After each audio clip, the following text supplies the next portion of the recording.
இன்றைக்கி ஏப்ரல் 17. இனி இடையே எப்படி போகுதுன்னு பார்ப்போம். வேலை கிளம்பியாச்சு. என்ன பிரேக்ஃபாஸ்ட்னு பார்த்துட்டு வேலையை பார்க்கலாமா?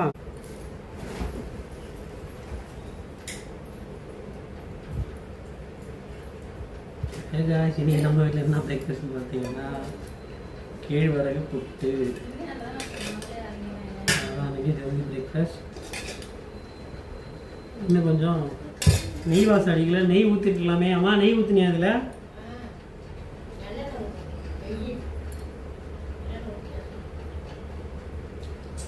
நெய் ஊற்றினா கொஞ்சம் டேஸ்ட்டாக இருக்கும்.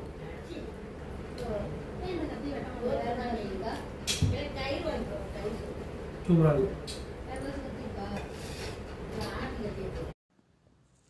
Freedom at mid night.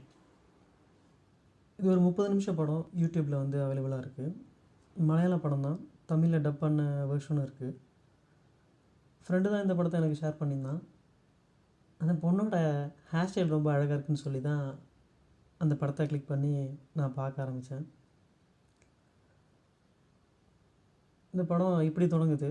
ஒரு அழகான குளம். அந்த குளத்தில் அந்த பொண்ணு உட்காந்துருக்கு. அந்த பொண்ணுக்கு அவங்க அம்மா கால் பண்ணுறாங்க. கால் பண்ணி நீ எல்லா விஷயத்தையும் மாப்பிள்ளைக்கிட்ட சொல்லிட்டியான்னு கேட்குறாங்க. இதுக்கு அந்த பொண்ணு சொன்னது, நான் சொல்லிக்கிறேன் வை, மாப்பிள்ளை வந்துட்டாருன்னு சொல்லி ஃபோனை கட் பண்ணுறாங்க. அந்த டைமில் வந்து அந்த பையனும் வேறு யார்கிட்டயோ ஃபோன் பேசிகிட்டு வராங்க. வந்ததுக்கப்புறம் அவங்க சொல்கிறாங்க, என்ன உன் ஃபோன் பிஸியாக இருந்ததுன்னு சொல்லி 2 பேருமே மாறி மாறி கேட்டுக்கிறாங்க. அந்த பொண்ணு சொன்னது எங்கள் அம்மா கிட்டே பேசினேன்னு சொல்லி, அந்த பையன் சொன்னால் நான் என் ஃப்ரெண்டுக்கிட்ட பேசியிருந்தேன்னு சொல்லி. அப்புறம் உங்கள் அம்மா கிட்டே பேசி நீ கேட்டியா, உன்னோட பொண்ணு வந்து வெக்கேஷனுக்கு போன பொண்ணு வந்து மொபைலை தூக்கி சாம்பாரில் போட்டாலாம், உன்ன மாதிரி எவ்வளோ திமிர் பிடிச்சி பண்ணுறா பார்த்தியான்னு சொல்லி அவன் கேட்க, ஆமாம் நானாக மொபைல் கொடுத்து பழகினேன், நீ இல்லை மொபைல் கொடுத்து பழகினேன் அப்படின்னு அந்த பொண்ணு அவரை நக்கல் பண்ணி பேசுது. பேசினோடனே சரி நம்ம வேணால் ஒரு ரைட் போகலாமா அப்படின்னு சொல்லி அந்த பொண்ணு கேட்குது. அதுக்கு ஒன்று இல்லை இப்போ வெதர் கண்டிஷன் சரியில்லை, எனக்கும் நிறைய ஒர்க் இருக்குது, அதெல்லாம் இப்போ போக வேணான்னு சொல்லிவிட்டு அவர் அப்படியே போகிறாரு. அவர் போனதுக்கப்புறம் டக்குன்னு மழை பெய்ய ஆரம்பிக்குது. மழையில் நனைஞ்ச மேனிக்கு அவங்க கண்ணை மூடி மேலே பார்க்குது அந்த பொண்ணு. அந்த பொண்ணு அங்கே பார்த்தோடனே அந்த இடத்துல கட்டாகி அடுத்த ஸ்க்ரீன் ஓப்பன் ஆகும்போது, நீ என்ன நினைஞ்சிட்ருக்க, நீ இன்னும் உனக்கு வந்து குழந்தை நினைப்பா, வா போவோன்னு சொல்லி அந்த பையன் வந்து அப்படியே கொடையோடு அணைச்சி அப்படியே வீட்டுக்கு கூப்பிட்டு போகிறாரு. கூப்பிட்டு போயிட்டுருக்கும்போது அந்த பொண்ணு சொல்லுது, நான் உங்ககிட்ட ஒன்று சொல்லணும், உங்ககிட்ட கொஞ்சம் பேசணும் அப்படின்னு சொல்லி அந்த பொண்ணு சொல்லுது. அது பண்ணி அவர் சொல்கிறார், என்ன ப்ளம்பருக்கு தானே ஃபோன் அடிக்கணும், அங்கே அதை வந்து சரிவாக அடிச்சுக்கலாம் அப்படின்னு சொல்லி அவர் அப்படியே வீட்டுக்கு கூப்பிட்டு போகிறாரு. கூப்பிட்டு போனோடனே கல்யாணம் ஆனதுக்கப்புறம் வந்து எல்லாமே மாறிடுறீங்களே அப்படின்னு நீ என்னமோ சொன்னியே, அதை பற்றி சொல்லு அப்படின்னு சொல்லி வீட்டுக்கு போனதுக்கப்புறம் அந்த பொண்ணு கேட்குது. அதுக்கு வந்து ஆமாம் நான் என் ஃப்ரெண்டுக்கிட்ட தான் பேசிகிட்டு இருந்தேன். அப்போ வந்து என்ன சொன்னாலும் என் ஃப்ரெண்டு வந்து பொண்ணுங்கள்லாம் வந்து ஒயின் மாதிரி அப்படின்னு சொல்லி என் ஃப்ரெண்டு சொன்னான். அதுக்கு வந்து அந்த பையன் என்ன சொன்னான்னா, பொண்ணுங்கள்லாம் ஒயின் மாதிரி இல்லை, பொண்ணுங்கள்லாம் விஸ்கி மாதிரி அப்படின்னு சொல்லி அந்த ஹீரோ சொல்லுவான். உடனே அதுக்கு அந்த பொண்ணு சொல்லும், பொண்ணுங்கள்லாம் விஸ்கி மாதிரி இல்லை, ஓட்கா மாதிரி அப்படின்னு சொல்லி அந்த பொண்ணு சொல்லும். என்னடி ரொம்ப இன்றைக்கி மூடு ஏற்றுற மாதிரி பேசுகிறியே, என்ன மேட்ரு, கண்ணுக்கெல்லாம் மை வச்சுட்டு சுற்றுறியே அப்படின்னு சொன்னோடனே, நீ நிஜமாக தான் லவ் பண்ணுறியா அப்படின்னு சொல்லி அந்த பொண்ணு கேட்கும். கேட்டதுக்கப்புறம் இதில் என்ன சந்தேகம் இருக்குது, நான் உன்னை நிஜமாக தான் லவ் பண்ணுறேன்னு சொல்லி அந்த பையனும் சொல்லுவான். சொன்னதுக்கப்புறம் இல்லை அப்படிலாம் எனக்கு எதுவும் தெரியல அப்படின்னு சொன்னோடனே சரின்னு சொல்லி 2 பேரும் கிட்ட நெருங்கி வரும்போது அது சொன்னார், எனக்கு இன்றைக்கி வந்து சேமியா சாப்பிடணும் போல் இருக்குது, கிளைமேட்டு நல்லா இருக்குது, அதனால் நீ வந்து சேமியா எனக்கு செஞ்சு கொடுன்னு சொன்னோடனே சரின்னு சொல்லிவிட்டு அந்த பொண்ணு போகுது. அந்த பொண்ணு போனதுக்கப்புறம் இவரும் உடனே கிச்சனுக்கு போயிட்டு கேட்குறாரு, ஏன் திடீர்னு நீ வந்து என்ன நிஜமாக தான் லவ் பண்ணுறியான்னு சொல்லி கேள்வி கேட்டுட்டேன்னு சொல்லி கேட்டவுடனே, ஆமாம் எனக்கு அந்த சந்தேகம் இருக்குது தான். ஆமாம் இதில் என்ன சந்தேகம், நான் தான் உன்னை உண்மையாக தான் லவ் பண்ணுறேன், உனக்கு என்ன பிடிக்கும் என்ன பிடிக்காது எனக்கு தெரியும், உனக்கு நான் ஃப்ரீடம் கொடுத்துருக்கேன் அப்படின்னு சொல்லி அவர் சொன்னோன்னே, சரி எனக்கு என்ன பிடிக்கும் என்ன பிடிக்காதுலாம் உனக்கு தெரியுமா, சரி எனக்கு தெரியும் அப்படின்னு சொல்லி அவர் சொன்னோடனே அந்த பொண்ணு கேட்கும், சரி என்னோடய ஃபேவரட் பொசிஷன் என்ன அப்படின்னு சொல்லி அந்த பொண்ணு கேட்டவுடனே இவர் உடனே திகச்சு போய் நின்றுவார், ஃபேவரட் பொசிஷன் தெரியாமல். அதுக்கப்புறம் அது வந்து அவருக்கு மண்டைக்குள்ளே ஓடிக்கிட்டே இருக்கும். திடீர்னு அந்த பொண்ணு வந்து சரி துணி எடுக்க போகலான்னு சொல்லி போகும்போது அவர் உடனே இடையில கை பிடிச்சி இழுத்து செவத்தோட செவத்த அணைச்சி, என்னடி நீ எதுவும் நெட்ஃப்ளிக்ஸில் எதுவும் படம் பார்த்தியா? நான் இங்கிலீஷ் படம், ஏன் திடீர்னு இப்படி கேட்ட? நீ இந்த மாதிரிலாம் கேட்க மாட்டியா அப்படின்னு கேட்டோடனே அதுக்கு அந்த பொண்ணு சொல்லும், ஏன்டா புருஷன்ட்டே பேசுறதுக்கெலாம் என்ன விட்டு படமாக பார்த்துட்டு வந்து பேச முடியும் அப்படின்னு சொல்லிவிட்டு அந்த பொண்ணு நகர்ந்து போயிடுவாங்க. அங்கேருந்து போயிட்டு துணி எடுத்துக்கிட்டு இருப்பாங்க. துணி எடுத்துகிட்டு இருக்கும்போது மறுபடியும் வந்து, நீ ஏன் எப்படி கேட்ட சொல்லு அப்படின்னு சொல்லி அந்த பையன் கேட்டவுடனே இந்த பொண்ணு ஒன்று சொல்லும், நானா இப்படி கேட்டேன்? நீ இல்லை என்னை இப்படிலாம் கேட்க வச்சுருக்க. நீ என் வாயிலேருந்து இந்த மாதிரிலாம் வர வைக்கிறதுக்கு நீ என்கிட்ட எவ்வளோலாம் பேசியிருக்க. லவ் பண்ணும்போது மொக்க போட்டிருந்துருக்க. நீ என்ன பண்ணிகிட்ருக்க, ஏது பண்ணிகிட்ருக்க, நீ என்ன ட்ரெஸ் போட்டிருக்க, என்ன கலரில் போட்டிருக்க அப்படின்ற வரைக்கும்லாம் நீ இல்லை பேசின, என் வாயிலேருந்து வர வச்ச. இப்போ என்ன புதுசாக கேட்டுட்ருக்க அப்படின்னு. அதுக்கு ஒன்று அந்த பையன் சொல்லுவான், ஓ இதெல்லாம் நீ மிஸ் பண்ணுறியா அப்படின்னு சொல்லி அந்த பையன் கேட்க, அதெல்லாம் அப்படிலாம் இல்லை, அப்படிலாம் இல்லைன்னு சொன்னோடனே, சரிவா நம்ம வேணால் டெஸ்ட் அண்ட் கொஷின் வேணால் வச்சு பார்ப்போம், உனக்கு எல்லாமே ஞாபகம் இருக்கா அப்படின்னு சொல்லி கேட்கவுடனே, சரிவா அப்படின்னு சொன்னோடனே, சரிவா உனக்கு என்ன தான் தேவைன்னொடனே, வா நம்ம பேசுவோம்னு சொன்னோடனே, எனக்கு ஃப்ரீடம் தான் வேணும்னு, நான் தான் உனக்கு எல்லா ஃப்ரீடமும் கொடுக்குறேனே அப்படின்னு.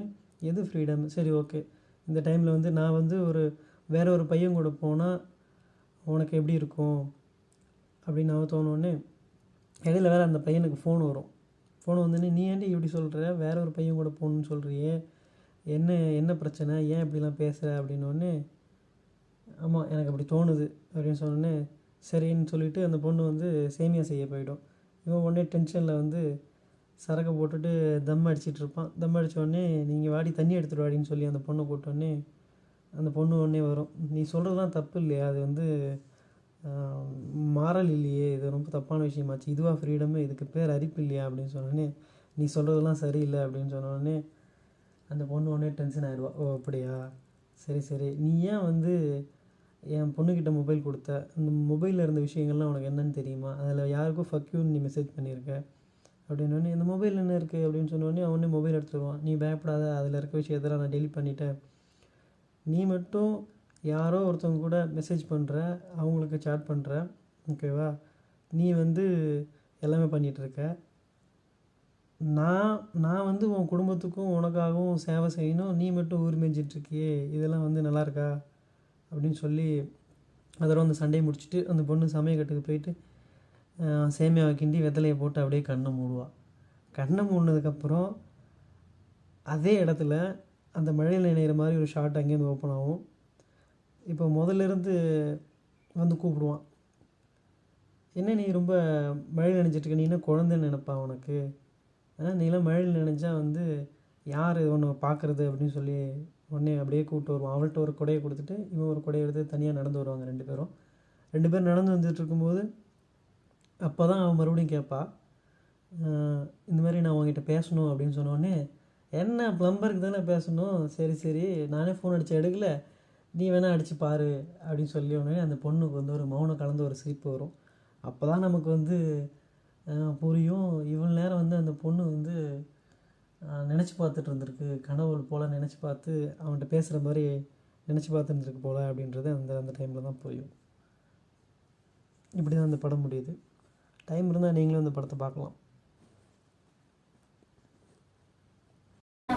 நம்ம வீட்டில் என்ன லஞ்சு பார்த்தீங்கன்னா என்ன வச்சுருக்காங்க,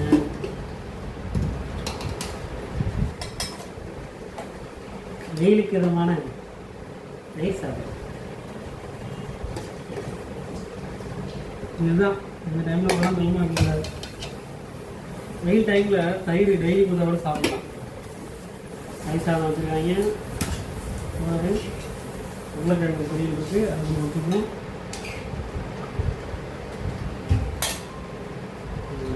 ஆம்லேட் போட்டுருக்காங்க, ஆம்லேட். இதுதான் நீங்கள் நம்ம வீட்டில் லஞ்ச். நல்லா போட்டு கை நல்லா அதிகமாக ஊற்றி கொடுக்குறது. மிச்சர் இருந்தால் நல்லாயிருக்கும். மிச்சர் இடம் மிச்சர் இது சாப்பிட்டதுனால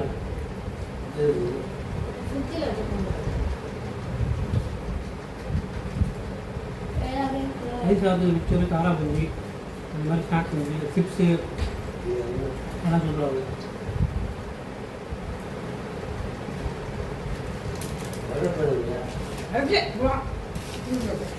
எங்கள் டேடி வந்து மராட்டா பேசுறாங்க. யார் வட்டது எது அது நேற்று நான் சாப்பிட்டேன் சரி எனக்கு சின்னடா பழம் இருந்துச்சு அதான் சரி ஃப்ரீடம் அட் மிட் நைட். இந்த படத்தை பார்த்ததுக்கப்புறம் நான் புரிஞ்சுக்கிட்ட விஷயங்களை வந்து சம்மரைஸ் பண்ணலான்னு இருக்கேன். லவ், அட்டென்ஷன், கேரிங் இதெல்லாம் வந்து கல்யாணத்துக்கு அப்புறம் வந்து நம்ம கொடுத்து தான் ஆகணும். நம்ம கல்யாணத்துக்கு முன்னாடி வந்து அதாவது லவ் பண்ணும்போது நம்ம அவங்களுக்கு வந்து கொடுக்குற அட்டென்ஷனோ அவங்களுக்கு ஸ்பெண்ட் பண்ணுற டைமோ அதெல்லாம் நம்ம கல்யாணம் பண்ணதுக்கப்புறம் பண்ணுறதில்ல அப்படின்றது ஃபஸ்ட்டு விஷயம். ரெண்டாவது, பொண்ணுங்களுக்கு வந்து ஃப்ரீடம் என்னமோ நம்ம கொடுத்து தான் நினச்சிக்கிட்டு இருக்கீங்க. அப்படிலாம் கிடையாது. அவங்க ஆல்ரெடி ஃப்ரீடமாக தான் இருக்காங்க. இப்போ கல்யாணம் பண்ணதுக்கப்புறம் அவங்களோட சுதந்திரத்தை நீங்கள் என்னமோ கையிலேருந்து கொடுத்தது மாதிரி பேசுகிறாங்க. அது அப்படி கிடையாது. அது தப்பான விஷயம். அடுத்து செக்ஷுவல் லைஃப் வந்து ரொம்ப ஹெல்த்தியாக இருக்கணும். அது இப்போது இருக்கிறவங்களுக்கு இருக்கான்னு கேட்டால் இல்லைன்னு தான் சொல்லணும். ஏன்னா அந்த படத்தை வச்சு பார்க்கும்போது அவங்களோட ஃபேவரட் பொசிஷன் என்னன்றதே அவருக்கு தெரியல இல்லையா? அதுதான் இந்த படம் கன்வே பண்ண நினைக்கிது. அப்போ இப்போ ரியல் லைஃப்பில் எல்லாருக்கும் செக்ஷுவல் லைஃப் வந்து ஹெல்த்தியாக இருக்கான்னு கேட்டாலும் அந்தளவுக்கு நிறைய பேருக்கு இல்லைன்னு தான் சொல்லணும். அடுத்து வந்து பேரண்டிங். பசங்களுக்கு வந்து எப்போவுமே மொபைல் மட்டுமே கொடுத்துட்ருக்கோம். அவங்களுக்கு வந்து மொபைலை தவிர்த்து சில நல்ல விஷயங்களும் சொல்லிக் கொடுக்கணும். ஃபஸ்ட்டு நம்ம வந்து மாறணும். நம்ம எப்போவுமே மொபைல் அடிக்ஷனாக இருந்தோன்னா நம்ம போயிட்டு நம்ம பசங்களை சேஞ்ச் பண்ண முடியுமான்னு கேட்டால் சேஞ்ச் பண்ண முடியாது. அடுத்து வந்து பொண்ணு வந்து அதாவது லவ் பண்ணுற பொண்ணு வந்து கொஞ்ச நாள் ஆனதுக்கப்புறம் போர் அடித்து போனதுக்கப்புறம் அடுத்து ஒருத்தவங்கள புதுசாக பார்க்குறது, அவங்க கூட உரிமையை நினைக்கிறது, அதெல்லாம் வந்து பண்ணக்கூடாத விஷயம். அப்படிலாம் பண்ணால் பிரச்சனையில் தான் போய் முடியும். நீங்கள் ஃபஸ்ட்டு இருக்கிறவங்க இவங்களே உங்களால் புரிஞ்சிக்க முடியாது. இவங்களே உங்களால் 100% புரிஞ்சிக்க முடியுமான்னு கேட்டால் அப்போ முடியாது. யாருமே அப்படி 100% வந்து ஒருத்தவங்களை புரிஞ்சுக்கிட்டவங்க இருக்காங்களான்னு கேட்டால் இல்லவே இல்லை. சரிங்களா? இப்போ இந்த படம் மூலயமா வந்து அவங்களோட பெண்களோட உணர்வுக்கு வந்து நீங்கள் மதிப்பு கொடுங்க அப்படின்றத சொல்கிறதுக்காகவும் நம்மளோட புரிதலை இன்னும் கொஞ்சம் வளர்க்குறதுக்காகவும் தான் இந்த படம் எடுக்கப்பட்டு நான் பார்க்குறேன். நன்றி. டின்னர்